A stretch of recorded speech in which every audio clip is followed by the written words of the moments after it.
Hey, what's up? It's your boy Stephen McCoy, and you are listening to Sessions with Stephen. And today we have hip hop artist, songwriter, producer. He does it all, Mr. Tyran Brown. What's going on, Tyran, brother? what's What's going on? What's up, man? How are What's you? up? I'm happy you took time out your busy schedule to come holler at me. Yes, sir. Yes, sir. So, I mean, you've done so much. A lot of people know that you've worked with Kanye West, you've worked with Wiz Khalifa, Yes. and you also produced a lot of projects on your own. How was it, Yes. How did you get started, first of all? So I started off in 2012. Just trying to do more artist thing. I went to this conference called the ASCAP Art Create Music Conference. Met a dude by the name of Malik Youssef there on the panel, and he was just so dope on the panel. I wanted to just introduce myself to him to let him know that I was inspired. He was like, yeah, that's cool. Forget all that though, man. Let me hear you rap. So I rapped for him, like in front of a big crowd. Everybody liked it or whatever. Then that was pretty much that. I was following him on Twitter, and then a few weeks later, he posted a post on his Twitter, and I retweeted it. And I was just like, yeah, thanks for the inspiration. And then he was commenting back like, hey man, don't think I forgot about you. You dope. And I was like, cool, good looking. And then the next thing I know, he DM'd me his phone number. So I called him. He lived in Chicago. He let me know he was going to be in LA in a few weeks. So just to have my schedule clear. So, we met up when he came back, and he took me with him to the, ASCAP Awards, the ASCAP, Rhythm and Soul Awards. I got to see him do like the red carpet, his interviews, things like that. I ended up sitting at the same table with Pharrell and No ID. Wow. Like all these producers that I looked up to. So he just brought me around that weekend. I got to go to the studio I got to sit in the studio with Jeremiah that were working on records, the interns that were working on records. So that's kind of what brought me. Yeah, that's crazy. So that's kind of just what brought me around it. And so I put out a mixtape myself that year. And so he helped me put that together. So just being around him just introduced me to a lot of people. And then through that, I was able to work on Wiz Khalifa's second album, which came out that year. And then I worked on the True Summer album. That's the album that had Mercy on it. Worked on a couple of songs on that. And then it just kind of went from there, relationship. It just kind of put me in the game. How was that working with Wiz Khalifa? It was dope, man. Like, it's kind of funny because when Wiz Khalifa was coming up, like I was in college in Vegas at the time. Me and we're actually the same age, pretty much. And kind of like that whole group of people. It was like Wiz Khalifa, Drake, Big Sean, Nipsey Hussle, J. Cole. That whole wave of people. They were like all around my same age. I was in college. That was coming up. And Wiz Khalifa, I was in Vegas at the time. He was one of the most well-liked ones, like, just cause, he was just like smoking weed, free-spirited. So a lot of people that I was going to college with, like when he put out the Kush and Orange Juice mixtape, everybody in Vegas was playing that and they just loved Wiz. And then, like 3-4 years later, I'm on his album, so that was just a dope experience. And so when I did the song on the second album, I wasn't in the studio with him, but I met him later on and just introduced myself to him, let him know I worked with him, Wow. And he's just a dope person. Crazy. Yeah, I mean that sounded so dope. And what about with Kanye? When you worked with Kanye, how was that experience as well? Oh, it was life changing. So the first session I didn't get to go to. I was in New York. I had to drop my guy off at the studio, and I sat outside the studio for 7 hours in New York. A lot of people that knew me at the time, like I didn't even tell them that story because I was embarrassed. Really? I dropped my mentor off at the studio because he went to go work on the album, and I just had to sit out there for 6-7 hours in the middle of New York. Wow. But then the second day they let me go in and just seeing how they operate, like just writing songs, and you talking about 10, 15 people in a room, just going over ideas and different ideologies and YouTube and stuff, and this big chalkboard where they're just writing down ideas, and so that whole experience just kind of let me know, like, oh, you gotta work with other people, because different people just have different melodies, different ideas that'll all combine and make the song go, you know. So that inspire you to have a different process of making music? Oh, absolutely. Like it made, like, I almost wanted to take every song I ever wrote before that and just throw them all in the trash. Like, really?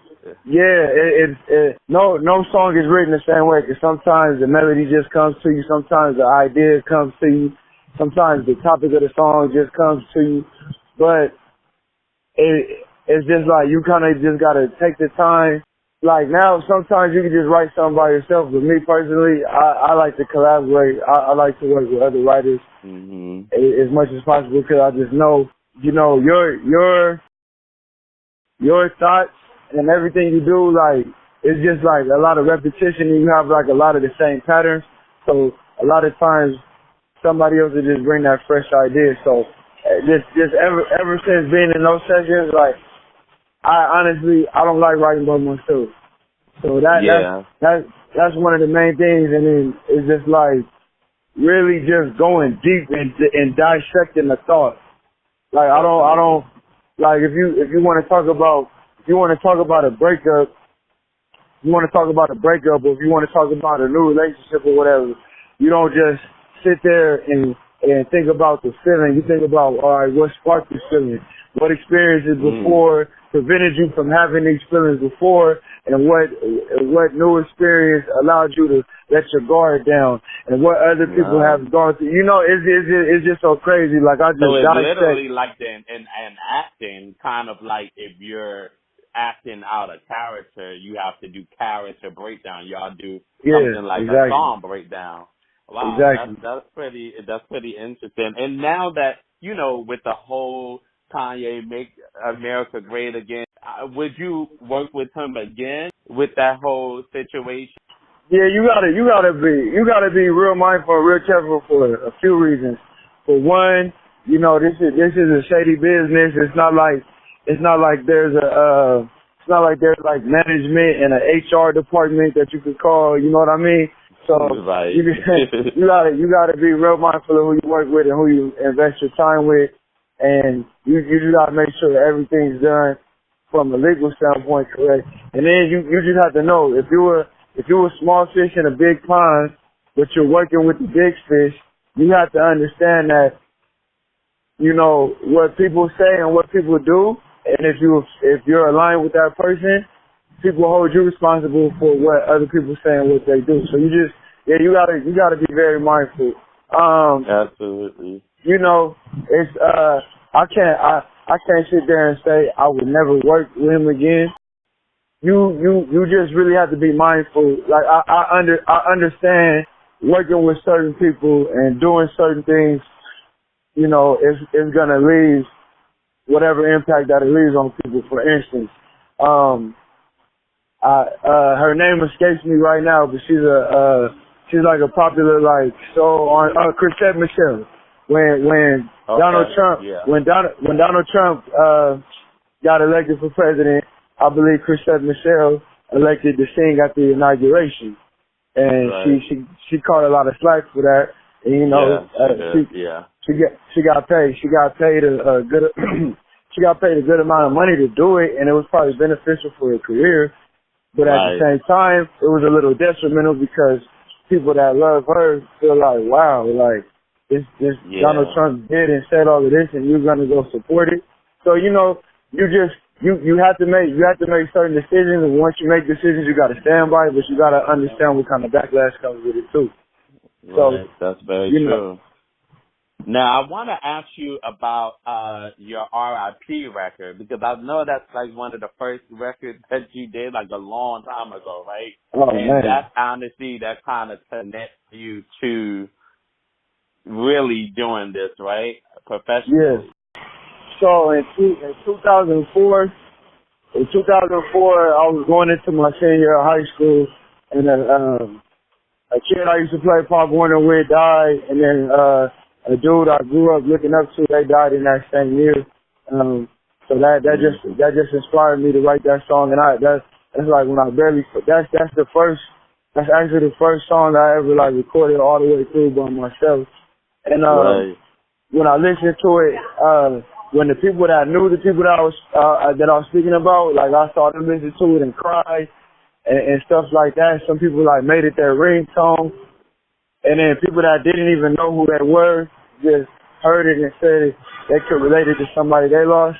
That kind of gave me the inspiration. I was like, all right, that's why I want to do this, because I'm able to convey the emotions that some people don't even know how to speak. So that's what made me really want to. And so I was still in high school at the time. I went to Vegas. I moved to Vegas for college, kind of put music on the back burner. What were you studying in Vegas? I majored in marketing and minored in communications.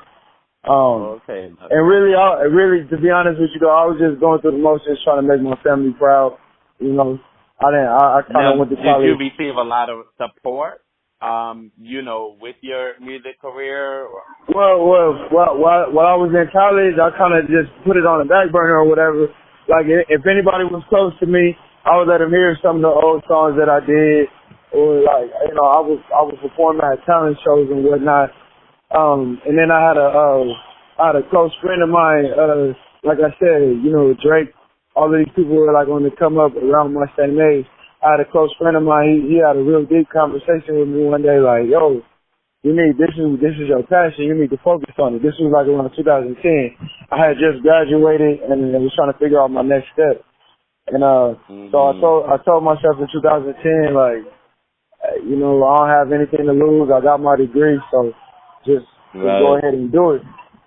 And but like you said though, the feeling all started when I wrote that RIP song and I saw people's reaction to it.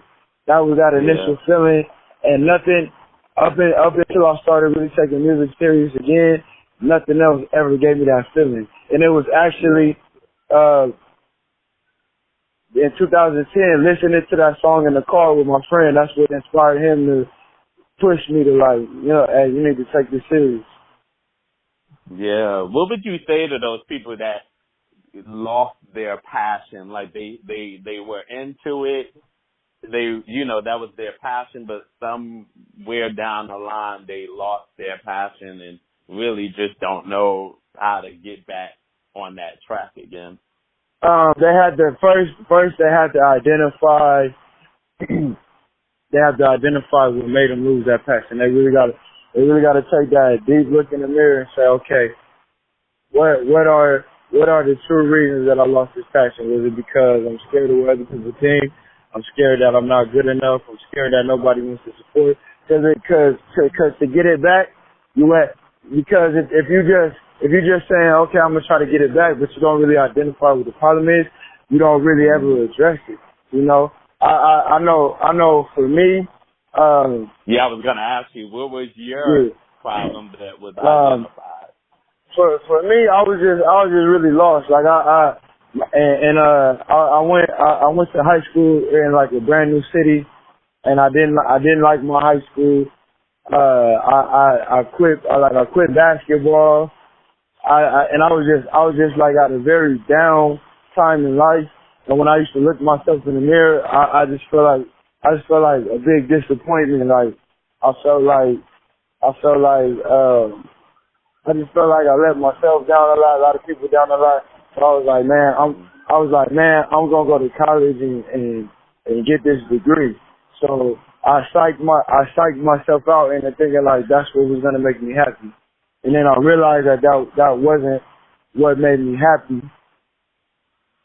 You started writing. You wrote a song for the school in Vegas. Yes. Am I correct? Yeah. And so that blew up. Yeah. So in 2011, one of my former roommates. I was already out of college, but one of my former roommates was still on the basketball team, and he let me know. He was like, "Hey, one of my teammates makes beats. You guys should link up together." So we met, and we just started messing around, having fun with it. And then once again, Wiz Khalifa just like it's funny. So Wiz Khalifa came out with that song "Black and Yellow." It was about being from Pittsburgh and being a Steelers fan, and I just like the song a lot, and I think the Steelers won the Super Bowl that year and everything like that. So I was just like, yo, this is dope. So I told my boy, I was like, look, you on the basketball team. I was real popular in Vegas, whatever. I was like, let's make an anthem for the school and see if they'll play it at the game. So we did. It was called I'm a Rebel. That was our mascot. So love that. I wrote the song, made like a little cheap video or whatever, put it up on YouTube. And that night, it was trending all in Las Vegas. They started playing it at the game. And the guy that hosted our games was one of the lead DJs for one of the radio stations in Vegas. So they started playing it on the radio in Vegas. They played it on the CBS sports show in Las Vegas. So so that was like my first TV placement as well. So it was just dope. And we just wanted like absolutely no money behind it or whatever. We just like wanted to try and to like get the city behind us, and it worked. So that was dope. That's amazing, and that's where like a lot your popularity even started to go. I mean, you always been like popular in Vegas, but it's like that took it to a whole nother level for you. Yeah, definitely. One thing I noticed is that you're always, anytime I see you, it's like you're always at a charity event or, doing a basketball tournament. And, like, what is it about, giving back that's important to you? Well, first of all, I was kind of born into stuff like that. Like my dad has always been active in the community. My mom's always been active in the community. So your mom's a teacher, right? Yeah, my mom was a teacher most of my life. Now she works in like administration. But even beyond just teaching, like my mom, she did this program. She did this debutante program where they like taught girls etiquette and things like that. My dad was a part of this organization called Future Black Leaders of Los Angeles, trying to teach just trying to like empower the young black youth in like South Central, so yeah. It's just things like that. Like it's always been in me, and I've always just been a giving person. And it's just like I know when I was a little kid, and I used to see people like at celebrity games or stuff like that. Like I just remember how much that used to excite me. So it was just like anything you could do to like make somebody's day, like it's major. And I actually I threw my very first event last year, and it was a huge success. We were able to raise thousands of dollars for this organization out of South Central called Engage Division. It's a mentor program for 4th and 5th grade students at Martin Luther King Elementary in South Central, and it's just like I just feel like that's part of our responsibility. Anybody in any level in life that could help at any capacity that they can, I just feel like that's our human responsibility. So very, very true. Now, how are you able to remain humble and caring and giving in the world of hip hop? Well, for one, I'm just appreciative. For one, I'm just really appreciative of any blessing that come my way, because none of this has come easy. I've been through a lot of ups and downs. I was living out of my dad's truck for every month, trying to make something happen for myself. I've had many letdowns. I've had many people say they was on the team and supporting, and they, you know, they jumped ship when things got hard. I've been taken advantage of, all of that. So, you know, and I know that life is a roller coaster ride. So like at no point in time should you or can you ever get ahead of yourself, because you never know when it's gonna go good and when it's gonna go bad. And furthermore, like I was never in this to like be famous or with like malice in my heart to like look to like put people down or anything like that. So it's just like as a person, like I just want good energy, and I want people to rock with me for being a genuine person. I'm just doing something that I love to do. If I happen to love real estate and that was my thing, like it's not entertainment, but it would give me that same fulfillment. It's just that what I happen to love to do tends to just be popular among people, but it's not about it's so staying. I don't really. And I understand what you're saying, and I appreciate you for recognizing it. But it's not even about staying humble. For me, it's just about staying true to the type of person you are. You posted on your IG account, on your IG story, eat with your team, don't compete with your team. Now, have you ever had someone in your team throughout the years of, you know, as you elevate, people start competing with you and within your circle? Oh, I'm going through that right now. As you believe. Really? Yeah. And how do you handle that? Like, where's the cutoff? Like, you know, because I'm sure it's sometimes you grow to love these people, and is it hard to? Man, that's a great question. How do I deal with it? I'm learning how to deal with it every day. Yeah. Growing up, I've always I've been a person that probably resorted to handling things the wrong way and let my emotions in the moment speak first. And you know, especially when you put your care and your time into somebody, and they do something like kind of snake behaviors. Like my first instinct is to overreact. So I'm still learning, but one thing I always try to tell myself in the back of my mind is everybody's not built the way I'm built. Everybody doesn't have the intentions that I have. Right. Everybody doesn't have that self-confidence that I have, and everybody doesn't have that desire to want to see others do well. So it's kind of like you just gotta pay attention to it. And a lot of times we see the signs. The signs are very obvious in our face, but we just tend to ignore them. So you have to ignore it. Yeah. I absolutely understand that. Because when you posted that, I felt that. I kind of know that you're probably going through it right now. Like when they see you at the Grammys every year, you know, right. And it's like, you know, when you're getting a lot of attention for that, people kind of tend to. And then the crazy thing is you're not even in it for the attention or anything. You're in it because this is your talent. This is what you love to do. So, right. But I do congratulate you on keeping your head above the water and being great at what you do, because I think your music is really dope. Can we expect anything coming soon? Yeah, definitely. So I'm definitely working on a lot of dope projects for other artists. I can't really, until they go public, I can't really speak on a lot of that. But just know, I got a lot of dope stuff coming up with that. And then for myself, I'm just like reconstructing my team or whatever, because I separated from my management last year. So as soon as I get all of that reorganized, I'll definitely be putting out some of my own music. I'm looking to do that like late first quarter, early second quarter next year. That's what I'm aiming for. Well, thank you so much for coming on to the show. We appreciate you, and please let people know how they can find you.